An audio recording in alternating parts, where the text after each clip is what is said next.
middle ground. Ano? Bahagi yun. Hindi pwedeng sabihin natin na wala tayong kakampihan. Sapagkat kung tayo ay kay Kristo, no, ay dapat ay sumama tayo kay Kristo 100%. Wala akong compromise. Bahagi yun na kung saan ay inaanyahan tayo ng Panginoon na tumugon na sa Kanya ng buong pagkilos natin sa daigdig na ito. So ibinahagi mo rito ay yung si Beelzebul ang nagbibigay ng kapangyarihan, kaya si Jesus ay nagpapalayas ng masamang espiritu. Bahagi yun. Bagaman sabi nga natin kung minsan, may mga ibang nagpapalayas ng masamang espiritu. Meron naman talagang ibang nagpapalayas ng masamang espiritu, hindi naman talagang pinapalayas. Ay pinapalitan lamang. Kasi yung pumalit din yan, masamang espiritu din. Mas malakas lamang doon sa dating nakatira roon. Pero masamang espiritu pa rin. Kaya hindi kontrosin, nag-iba lamang ng masamang espiritu, pero masama pa rin. Pagkakataon yun na makita ko lang. Kaya kung minsan may mga taong halimbawa, iniisip ng masamang espiritu, pero ay dinala nyo halimbawa sa albularyo, nawala yung pagwawala niya. Pero kung tutusin, ang sumalig lang sa kanya ay mas malakas na espiritu. Kaya po minsan may mga manggagamot, albularyo, nasabihin niya na hindi ko kaya yan. Ay malakas yan. Ay kung tutusin ay ibig sabihin ay hindi naman pala talaga sa Diyos. Kasi kung yun ay sa Diyos, ay hindi pwede, hindi ko mapapalis sa masamang espiritu. Kasi hindi pwede na ikaw ay kalahating mabuti, kalahating masama. Kapag ikaw ay mabuti, mabuti ka talaga. Kung ikaw ay kalahating mabuti at kalahating masama, hindi ka talaga mabuti. Kasi hinayaan mo na yung kasamaan ay maging bahagi ng iyong pagkilos.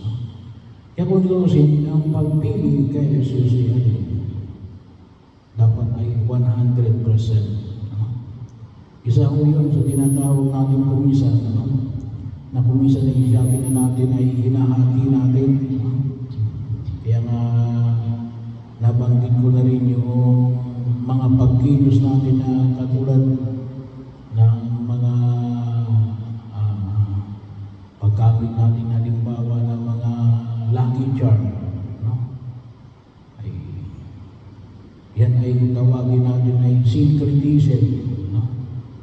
Pinagsasama natin yung ating pananampalataya sa kuntusin bilang mga mananampalataya Katoliko sa pananampalataya ng iba, kasi magkataliwas yan.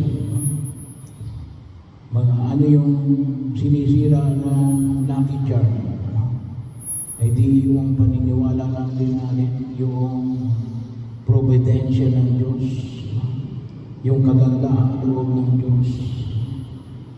Hindi ka nagkataon lang. ikaw ay bahagi ng plano ng Diyos. No? Hindi ka lang narito kundi dahil aksidente lang. Sana makita natin na ito ay may plano talaga ang Diyos. Ang tanong na lamang ay kung sasama ka o magpapaiwan ka o mag-iiba ka ng landas. So, either na magpaiwan ka o mag-iba ka ng landas, hindi ka balik kasama na Jesus. Kaya bahagi mo yun na kung tutusin ay kinakailangan natin pag-ingatan. May mga pagtugon tayo na inaaniyahan upang higit natin pakinabangan. Yung pagliligtas ng Diyos sa Ebanghelyo, nakita natin na yung alin.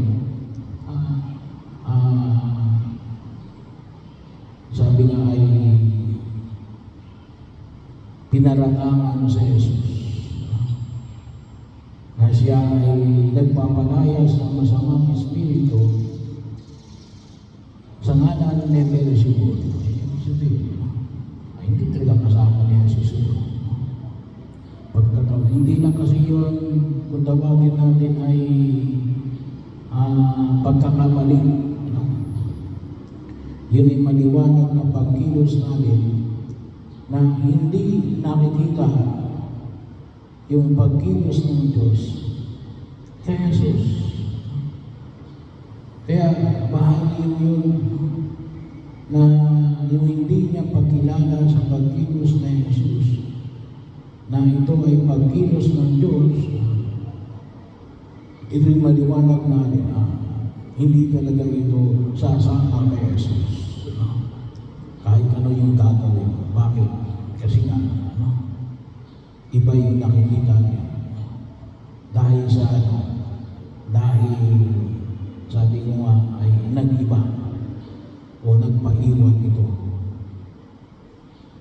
Doon sa pagkilos na dapat ay kasama natin si Jesus. Kaya pag sumikapan natin, kung minsan yun hindi natin namamalayan may mga gawain tayo na akala natin ay tama. Hindi na kailangan natin itanong. Ito baga ay pagtugon natin, bahagi ng ating pagkilos para kay Jesus. O ito ay lumalabag sa ating pananampalataya kay Jesus. At yun ay kinakailangan natin, sabi mo ay aktibong pagkaalam at pagkilos. Pagkakataon na kinakailangan din natin bigyan ng pagninilay, pag-aaral at pagdidesisyon para kay Jesus. Para yung buo nating pagkilos ay talagang, sabi nga natin, ay hindi aksidente. Bahagi yun. Kasi kung minsan sabi natin na kaya nga nabanggit ko nung una na kapag tayo mag-aandog ng ating sarili, yung actual mismo na ito Panginoon, inialay ko sa iyo ngayon. Yung gawain ko, handog ko sa iyo.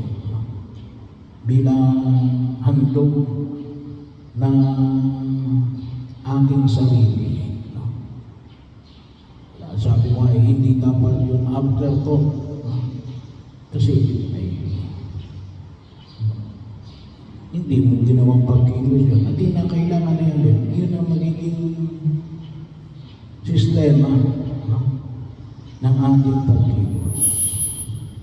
Kaya, every time, we have to remind ourselves, paalala natin na ang Panginoon ito ay para sa iyo.